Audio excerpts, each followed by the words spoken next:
Hey there, beautiful souls, and welcome to Empowered You, the podcast where healing is real, growth is messy, and your story matters. I'm your host, Jill Ripley, author of Empowered by the Storm, spiritual seeker, and fellow traveler on this wild awakening journey. Whether you're here to let go of old pain or simply remember who you are, you're in the right place. Let's dive in. Hey everyone, and welcome to another episode of Empowered You, the podcast where we talk all things healing, growth, and turning pain into power. I'm your host, Jill Ripley, and today we'll be talking about how setting boundaries empowers healing, clarity, and connection. What if I told you that the most loving thing you can do for yourself and for others is to say no sometimes? Today, we're talking about boundaries. Not as walls, but as bridges to authentic connection. Today we'll be talking about what boundaries actually are and what they're not, why boundaries feel so uncomfortable at first, and why boundaries make us feel so guilty. So, what are boundaries? Boundaries are not punishments, they're not ultimatums, and they're not selfish behavior. They're guidelines that protect your emotional, physical, and mental well-being. They let others know how to treat you, and more importantly, they remind you how to treat yourself. But why do boundaries feel so uncomfortable? Boundaries can feel uncomfortable because often we grew up walking on eggshells, trying to please others to stay safe or feel loved. So boundaries can feel like rebellion, but really they're restoration. This discomfort is normal. You're not doing it wrong, you're doing it differently. Now, don't be surprised that when you start setting boundaries, that those who are used to you always caving in or giving in, give it a little pushback. They may be confused or hurt or even resistant. Change can be uncomfortable for those around you, but if you stick to your resolve and show up for yourself, others will come around to your new way of being and start seeing you in a new light. Some people may take it personally, but it's not your job to manage their feelings. They may say, "You've changed," and you can say, "Yes, I have," and that's okay. Some people will test your boundaries to see if you really mean it. Just be consistent. Loving doesn't mean giving in. When you show others that you respect yourself, they'll start to respect you as well. You may lose people, but you'll gain peace, and that peace will attract the right people into your life. People who will love you for your authenticity, your true nature, and not your compliance. It wasn't until after my divorce that I learned that I was capable of setting boundaries. I had spent so long trying to please all the people around me that I had forgotten that I have preferences. My former husband loved being in a crowd of people, but that was never really my thing. When we were married, I found myself having to go to parties and gatherings nearly every weekend, which I was not overly fond of. And he was famous for staying far later than I wanted to, and I often felt like a prisoner at most of the events that we attended.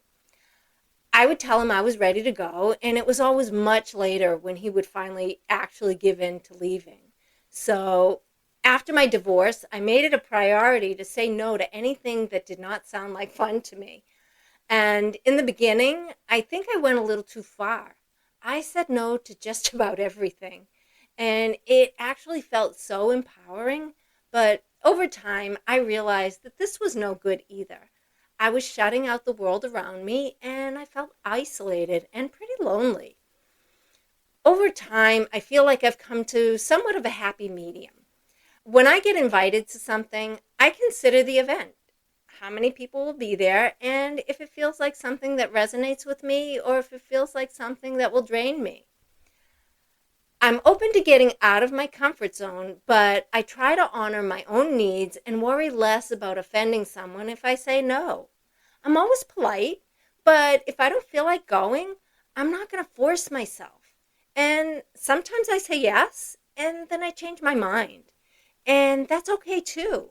Just always remember to try to bow out with as much grace as possible. The old programming of guilt might creep in, especially if you were always the caregiver or the fixer or the peacekeeper. This is just your nervous system adjusting to new rules. Stay the course. You're not being selfish. You're being self-honoring. And trust me, it will get easier. You might feel guilty for putting yourself first, but that's not because you're doing something wrong. It's because you were taught that self-sacrifice equals love. But the truth is, guilt isn't always a sign that something's wrong. Sometimes it's just a sign that you're growing. Clear boundaries lead to honest communication. They help us stop resenting people silently and start showing up authentically. They don't push people away, they invite the right people in. If you're looking to see where you may need to make some adjustments in your life, you may want to ask yourself a few questions like, where in my life do I feel drained, resentful, or overextended? Where in my life do I say yes when I really want to say no? Who in my life do I feel like I'm constantly walking on eggshells around? In what relationships do I feel like I'm giving more than I receive? What commitments do I dread, and why am I still saying yes to them? Where do I feel invisible, undervalued, or emotionally exhausted? Am I sacrificing my well-being to keep the peace? What parts of my life feel more like obligation than choice? These are your boundary clues, and that's where you need to focus your attention. I think one thing that helps make this whole concept of boundaries a little less intimidating is realizing that they come in different forms. We tend to think of boundaries as just saying no or setting limits with people, but they actually show up in many areas of our lives. So let's break a few of them down. We have physical boundaries. These are about your personal space, your body, and your comfort level. It can be as simple as not wanting a hug or needing time alone to recharge. If you've ever felt drained after being around certain people or overwhelmed in crowded spaces, your physical boundaries might need attention. Don't ever feel like you're obligated to stay where you're feeling uncomfortable, less than, or overwhelmed. Emotional boundaries. This is where you draw the line between your feelings and someone else's. It's saying, I can support you, but I won't carry your emotions as my own. This also means not letting someone minimize your feelings or make you feel guilty about having them. If someone tells you you're fine when you aren't, or tells you get over it, they're suggesting that your feelings don't matter. And your feelings are valid no matter what anyone else thinks. And there are also time and energy boundaries. Now, these are huge. Protecting your calendar, your commitments, and your rest is essential for staying grounded. Ask yourself, where am I constantly overextending myself? What am I saying yes to out of guilt or obligation instead of alignment? And don't forget the people who consistently disrespect your time. Those who always show up late for your appointments are sending a signal that your time is not valuable. You can gently remind them that you have allotted only so much time for them and you must stop at the planned time without going over it. It's not your obligation to make up for their poor planning. And if they show up too late, you could inform them that you will need to reschedule as you no longer have enough time to meet with them and honor your next commitment. If it's a business transaction, don't worry about losing the business. They're not the kind of people you really want to work with anyway. And there's mental boundaries. These allow you to have your own thoughts, opinions, and beliefs, even if they don't match someone else's. This is especially important in close relationships where we can start to mirror others just to avoid conflict. Mental boundaries remind us that it's okay to think differently and actually you should. And there are material boundaries as well. These involve your possessions and finances. Maybe you're lending things out too often or not being respected when you say no. If people disregard how you want your stuff handled, that's also a boundary violation. Once you start to recognize all these types, you could begin to ask, where am I honoring myself? Or where am I overgiving? Not every boundary will look like a dramatic confrontation. Sometimes it's simply not answering that text right away, or choosing to rest over another obligation, or reminding yourself that no is a complete sentence, even when it's hard. Some practical tips for setting a boundary lovingly are using I statements like, I need some quiet time to recharge, or I can't commit to this right now, and I care about you, or I care about you deeply, and right now I'm not able to commit to this. Although I can't commit to this right now, please know that I care about you. Or while I'm not able to say yes at the moment, my care for you hasn't changed. Or I want to support you, but I also need to honor my current limits as well.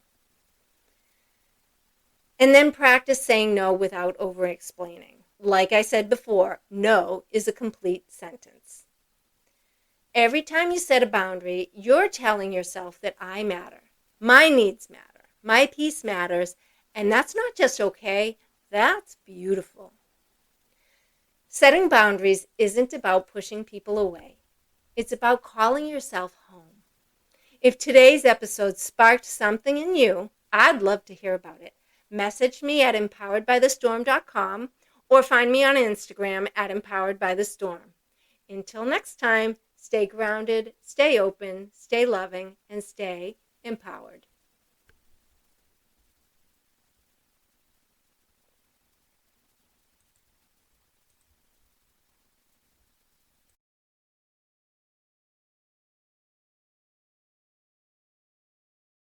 Thank you so much for sharing this sacred space with me today.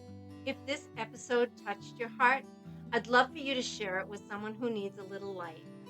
Don't forget to follow the show for continued growth and spiritual connection, because healing isn't just one and done.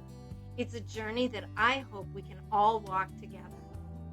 For deeper support, check out my book, Empowered by the Storm, available on Amazon, or check out my website, empoweredbythestorm.com, for free healing tools and resources. Until next time, stay grounded, stay loving, and stay empowered. You've got